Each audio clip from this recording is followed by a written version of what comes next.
Vēl viens vērienīgs projekts briest Tieslietu ministrijas paspārnē. Jau šobrīd top pavisam konkrēti aprēķini un plāni un pat praktisks darbs pie jaunu cietumu būvniecības. Aptuveni 250 miljoni, jeb ceturdaļ miljards latu.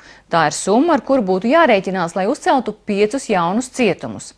Kas pie šī projekta strādā un kādi ir viņu plāni, vairāk Inga Šņores sižetā.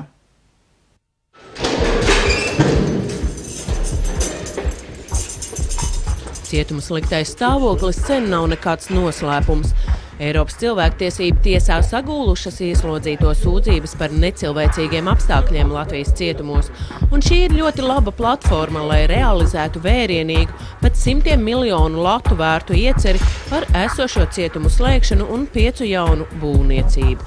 Lai šo darbu izdarītu, Tieslietu ministrs saucis palīgā savu partijas biedru, ekonomistu un finansistu Gati Kokinu. Tā kā man izglītība un pieredze ir saistīts ar finansēm un ekonomiku, tad principā es uzraugu, lai tie ar saimniecisko darbību saistītie lēmumi, kas notiek Tieslietu ministrijā, ir pietiekoši tādi efektīvi un sabiedrības interesēm atbilstoši. Viņš uz pilnu slodzi ir Tieslietu ministra padomnieks un par šo darbu pērn 2 mēnešos saņēmis 1800 lātu. Paralēli tam viņš vada arī Latelekom padomi, par ko viņš pērn saņēmis 40 000 lātu lielu atalgojumu. Štokenbergs neslēp, ka cietuma projekts ir viņa prioritāšu augšgalā un atgādina par to, cik svarīgi, lai cietums būtu kā iestāde, kurā cilvēks labojas, nevis apgūst noziedzības skolu. Ļoti aptuvenas aplēses liecina, ka viens jauns cietums valstī var izmaksāt ap 50 miljoniem latu, nerēķinot pievienotās vērtības nodokli.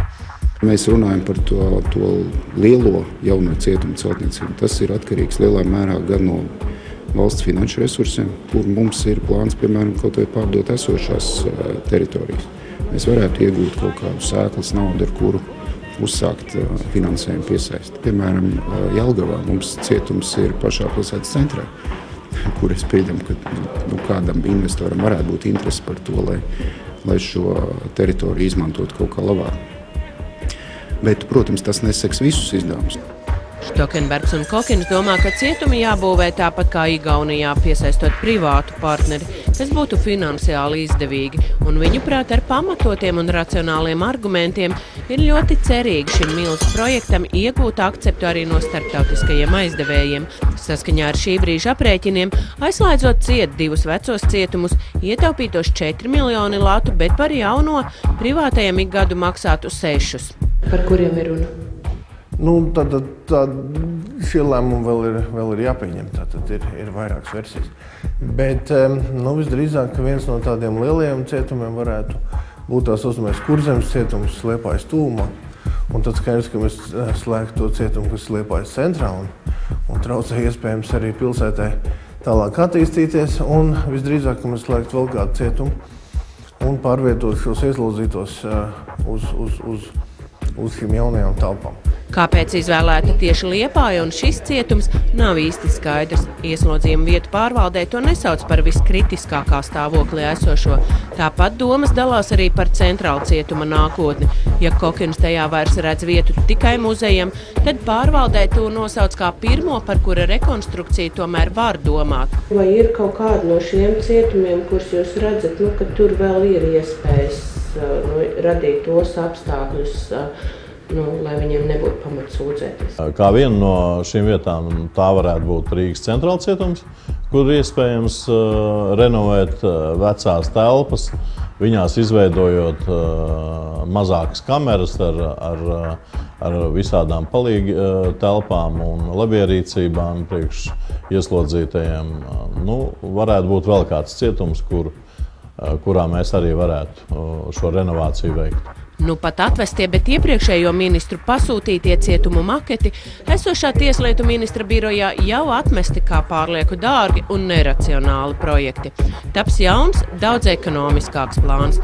Turklāt konkrēti soļi un aprēķini Kurzemes cietuma projektam būs sazīmēti jau pēc pāris mēnešiem. Kā noprotams no Kokina, jau notikušas sarunas ar Liepājas pašvaldību, kas cietumam piedāvājusi vietu ārpus centra kaut kur pie Rīgas šosejas. Liepājas gadījumā, tas cietums ir te pilsētas centrā.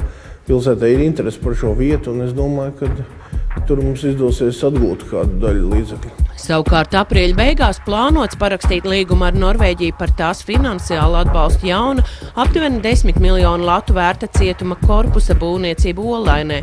Tur pārvietos ilgstoši slimojošu un atkarīgos cietumniekus. Bet šīs saimas laikā viņiem ir plāns un vēlme īstenot vēl trešo projektu arī uz privātās partnerības bāzes. Lielās līnijās tas plāns ir, ka 12 cietumu vietā Latvijā pēc dažiem gadiem varētu būt 5 cietumi. Kuras laiks nākamo nav zināms. Pat labam kopumā Latvijas cietumos ir ap 7000 ieslodzīto, no kuriem mazliet vairāk nekā puse ir notiesāti, bet pārējie savu spriedumu vēl gaida.